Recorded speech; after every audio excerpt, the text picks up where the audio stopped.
वेद प्रतिप्राद्या जय जय स्वसंवेद्य आत्मरूपा देवा तुझी गणेशु सकलार्थमती प्रकाशु म्हणे निवृत्तीदासु अवधारी जोधी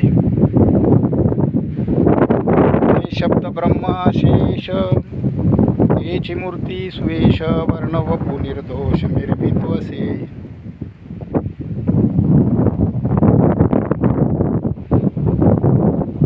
एकांगिक भावतीची लावण्याची ठेव अर्धशुभानी तिची मनी पुष्णे पदबद्ध दिखेवणे प्रमेय रत्नांचे पदबंधनागर तेची रंगाथिले अंबर.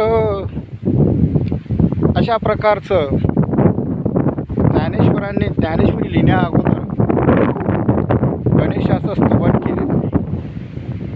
वाङ्मय गणेश त्यांनी उभा केलेला आहे.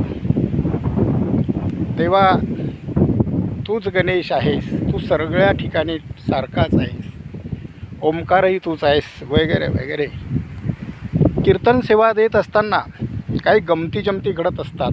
त्यातली एक गंमत तुम्हाला सांगावीशी वाटते.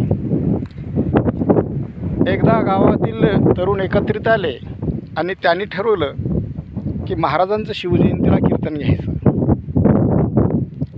त्यांनी मला आग्रह धरला आणि सांगितलं, महाराज आम्ही दुसऱ्या महाराजांचं जे प्रसिद्ध आहेत त्यांची जाहिरातबाजी करून कीर्तन तुमचं ठेवणार आहे. मी त्यांना स्पष्ट नकार दिला, पण त्यांच्या आग्रहापुढं माझं काही जास्त चाललं नाही. त्यांनी तसा प्रयोग करून बघितला. पण माझ्या नावानं जी जमा होणारी मंडळी आहे ती कीर्तनाला जमली नाही. आणि हे ज्यांना माझं नाव काढलं तर चालत नव्हतं अशा मंडळीने त्या कीर्तनाला थांबावं लागलं. आणि कीर्तन मात्र सुरळीत पार पडलं. शिवचरित्राची यथोचित सेवा करता आली आणि अशा प्रकारचा त्या मंडळीचा भ्रमनिरास झाला.